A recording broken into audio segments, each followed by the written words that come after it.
Some attempted suicide. No compensation was offered.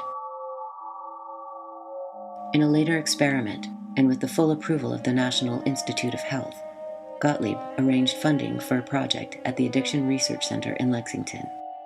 Heroin addicts, mainly young black men, were kept on LSD for an incredible 77 days, a feat described by the center's director, Harris Isbell, as the most amazing demonstration of drug tolerance I have ever seen.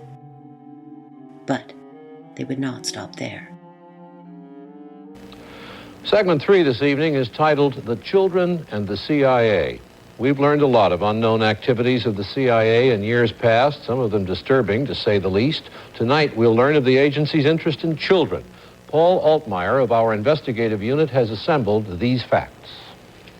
These are home movies taken in the 1950s at a European camp of the Children's International Summer Village, a program designed to bring together children from around the world for a better understanding of one another. NBC News has learned that the CIA was studying these youngsters, some as young as 11, as possible future recruits.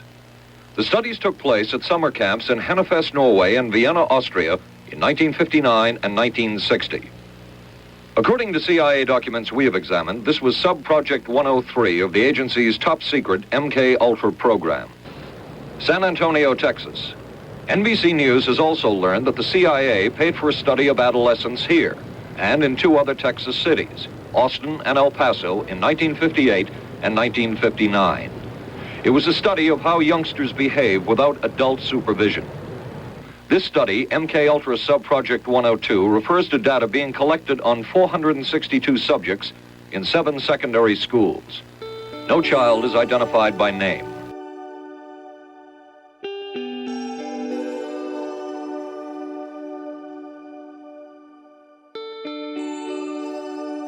One of the most revered child psychiatrists in the entire 20th century of American psychiatry was Dr. Loretta Bender. She had a full-page obituary in the American Journal of Psychiatry, and that only happens occasionally. You have to be really a high-ranking person to have a full-page obituary. And she's famous for the Bender Gestalt test, which is a widely used psychological test. So not everybody in the mental health field knows exactly who she is, but all psychology graduate students have heard of the Bender Gestalt. And she was a child psychiatrist charged with the care and treatment of children.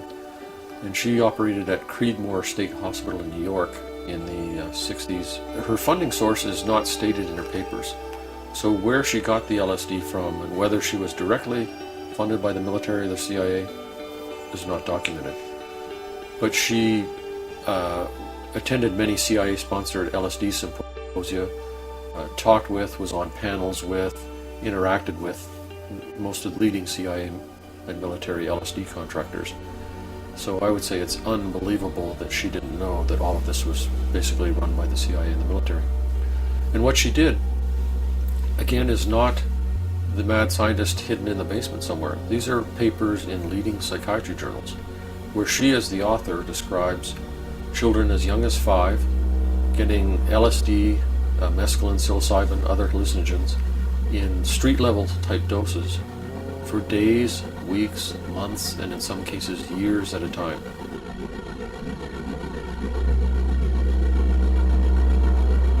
Under the rationale that somehow this was going to be helpful treatment. Again, no real follow-up. How many of these kids went psychotic? How did it affect their chromosomes? What was with their mental health from there on? So this is the kind of experimentation that you would think would be impossible, it would never happen. Somebody who claimed that would just be in need of treatment themselves. But not only is it documented, it was published in the literature, and nobody seemed to be upset. Nobody complained to the American Psychiatric Association. Nobody reported it to anybody. It was just business as usual. The use of children in barbaric mind control experiments shows an evolution from the early behaviorists to the CIA mind doctors. Once the doctrine of national security had been invoked, ethical considerations received little or no attention. Almost anything could be justified by claiming the communists might be engaged in similar activities.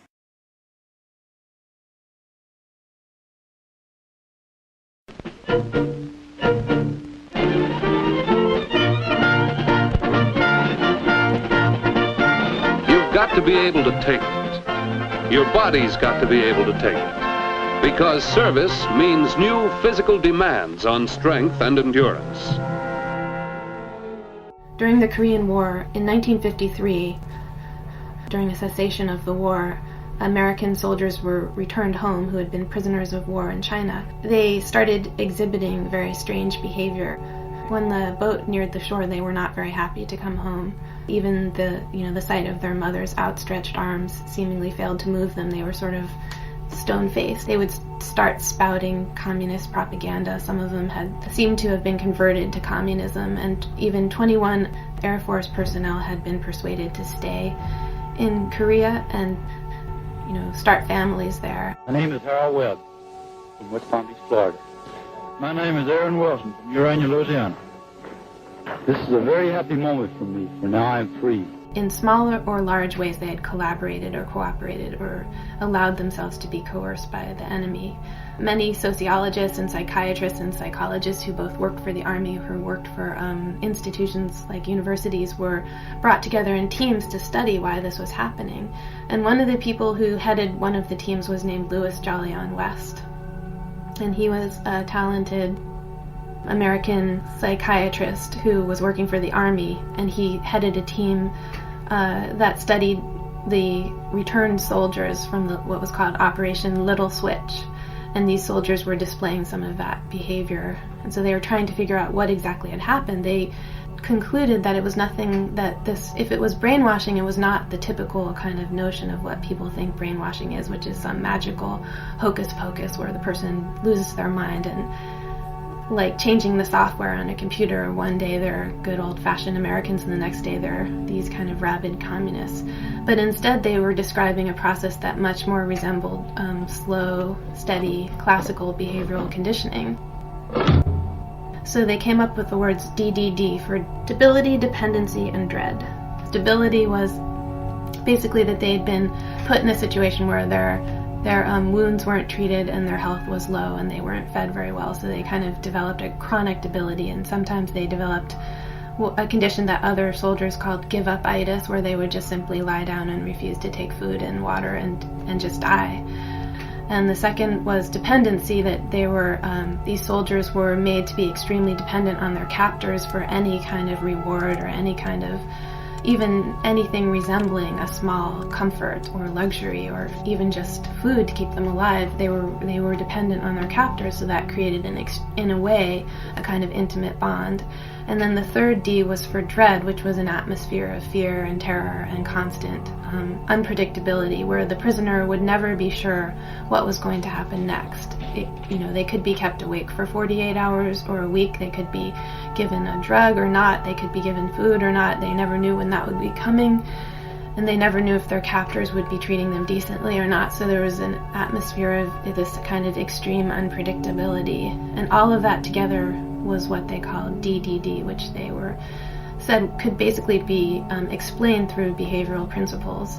And what it resulted in was a dismantling of the self, or a demoralization of, to go back to Mauer's idea, the ultimate demoralization of behavior. While the purpose of the study was to find out about communist brainwashing techniques, CIA documents show that the agency was interested in developing mind control methods of its own.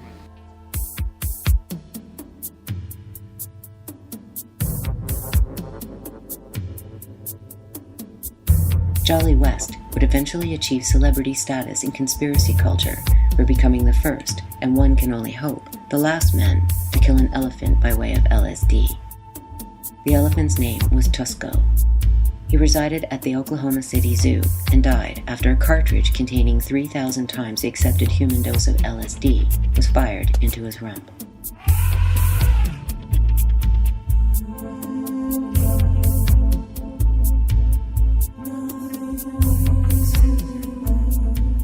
West also served as a defense witness in the trial of Patty Hearst, who was kidnapped by the self-proclaimed Symbionese Liberation Army and brainwashed into robbing banks.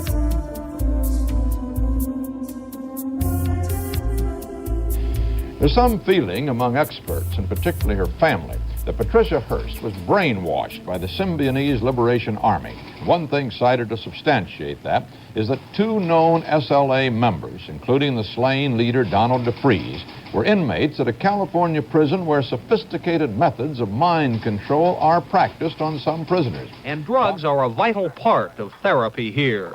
Everything from sleeping pills to Prolixin, a heavy tranquilizer used to control schizophrenics. What concerns the critics of prison therapy, however, is the danger that the tools of modern psychiatry can also be applied to a captive prison population for convenience instead of treatment, not to make sick inmates better, but simply to make them behave. In his 1973 State of the State message, then Governor of California, Ronald Reagan, announced plans for the establishment of a biomedical facility at Vacaville. It would be called the Center for the Study of the Reduction of Violence and would use techniques pioneered by Jose Delgado. Delgado had gained worldwide fame for stopping a charging bull in its tracks by using a gadget he called a stimoceiver, a remote-controlled device that triggered electric impulses in the animal's brain. Neurophysicist Dr. Jose Delgado was financed by the Office of Naval Research.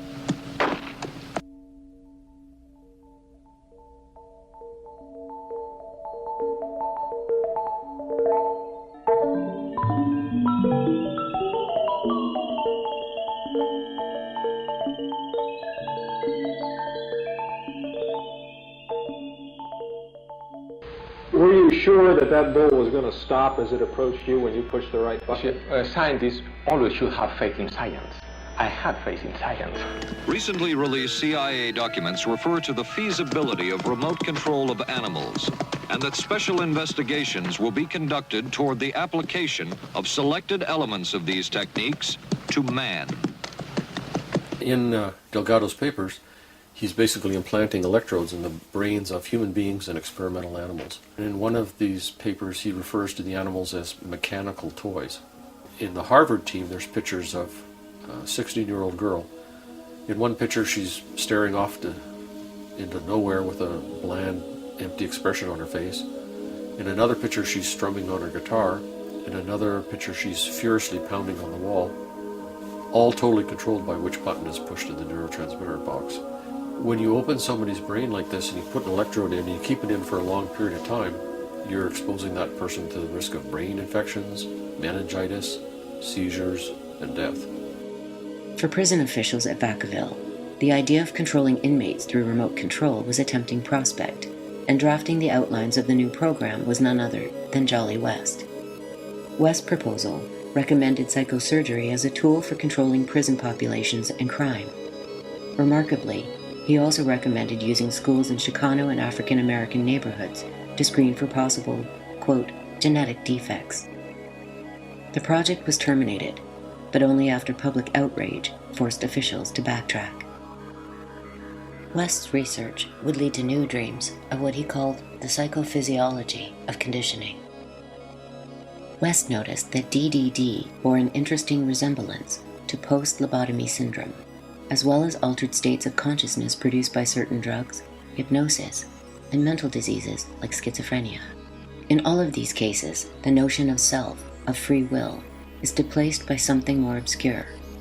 In West's words, the patient loses all recollection of the fact that he formerly possessed a space-time image which served to explain the events of the day to him. With these ideas in mind, large funds were poured into the Allen Memorial Institute in Montreal, headed by Scottish-born psychiatrist Ewen Cameron. A future president of the World Psychiatric Association, Cameron set out to actualize the new vision of total control. He would create real-life blank slates out of his patients by wiping their minds clean and destroying their very notions of self. From there, new behavior patterns could conceivably be built upon the wreckage of their former identities.